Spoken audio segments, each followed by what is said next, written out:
C'est vrai, un adage dit, il est permis de rêver. Mais c'est vrai qu'un rêve ne peut se réaliser que par le courage et la détermination, sans lequel le rêve restera sans succès. Nous avons appris par l'expérience de la vie qu'aucun succès ne peut s'obtenir sans quelques risques. Aujourd'hui, le monde entier salue, respecte le courage, la détermination et les exploits de celui qu'on peut sans doute appeler l'héros universel.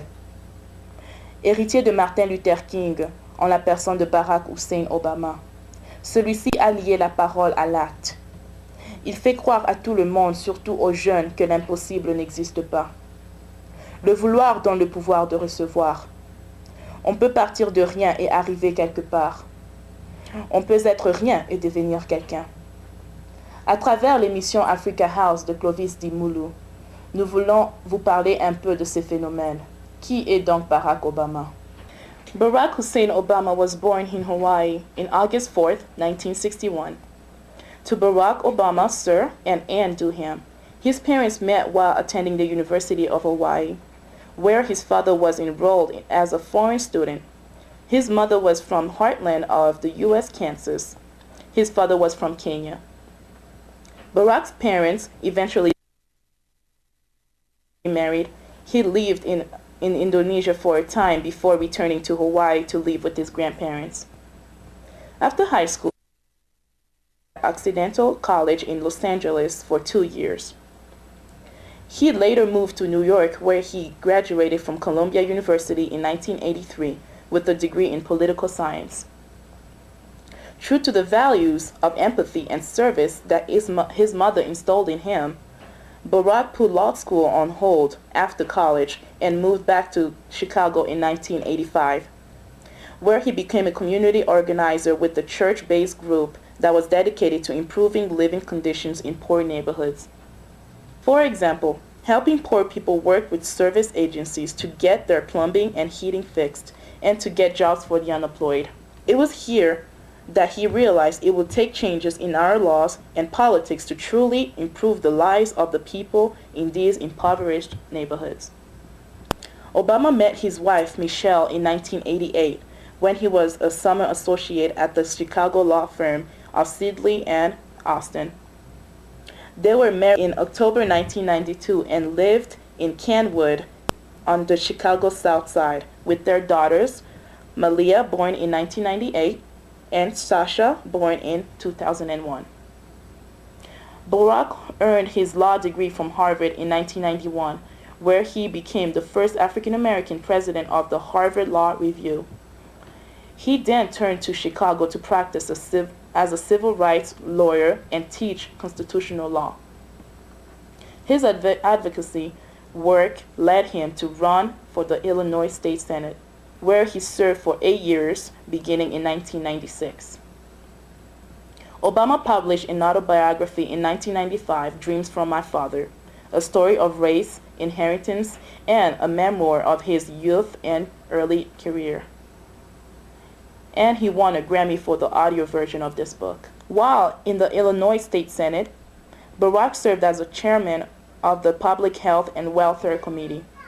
In 2004, well into his U.S. Senate campaign, Barack wrote and delivered the keynote address at the 2004 Democratic National Convention in Boston.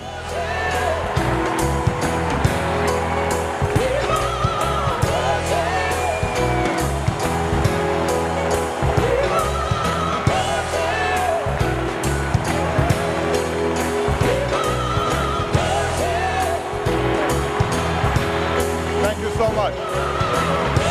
Thank you so much. Thank you. Thank you. Thank you so much. Thank you so much. Thank you.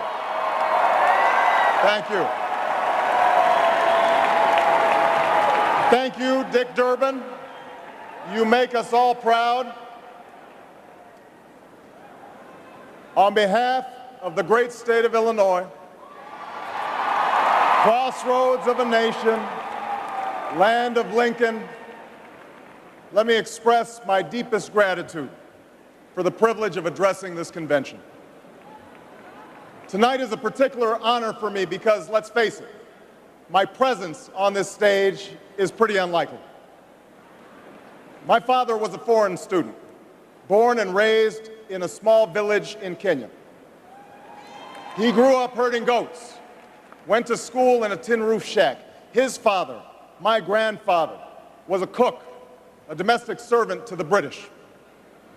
But my grandfather had larger dreams for his son. Through hard work and perseverance, my father got a scholarship to study in a magical place, America, that shone as a beacon of freedom and opportunity to so many who had come before. While studying here, my father met my mother. She was born in a town on the other side of the world, in Kansas.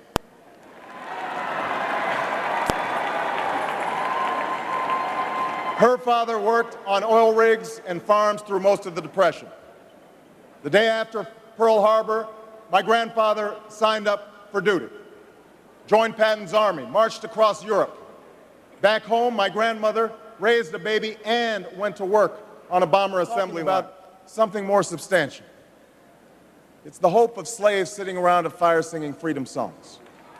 The hope of immigrants setting out for distant shores. The hope of a young naval lieutenant bravely patrolling the Mekong Delta. The hope of a mill worker's son who dares to defy the odds. The hope of a skinny kid with a funny name who believes that America has a place for him too.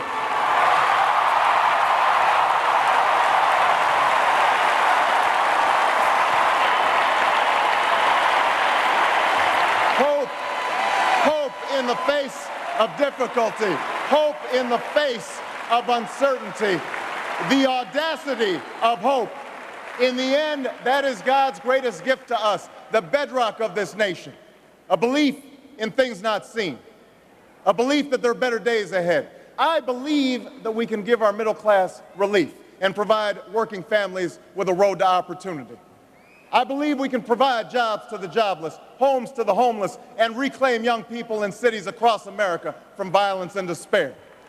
I believe that we have a righteous wind at our backs, and that as we stand on the crossroads of history, we can make the right choices and meet the challenges that face us. America, tonight, if you feel the same energy that I do, if you feel the same urgency that I do, if you feel the same passion that I do, if you feel the same hopefulness that I do, if we do what we must do, then I have no doubt that all across the country, from Florida to Oregon, from Washington to Maine, the people will rise up in November, and John Kerry will be sworn in as president, and John Edwards will be sworn in as vice president, and this country will reclaim its promise, and out of this long political darkness, a brighter day will come. Thank you very much, everybody. God bless you. Thank you.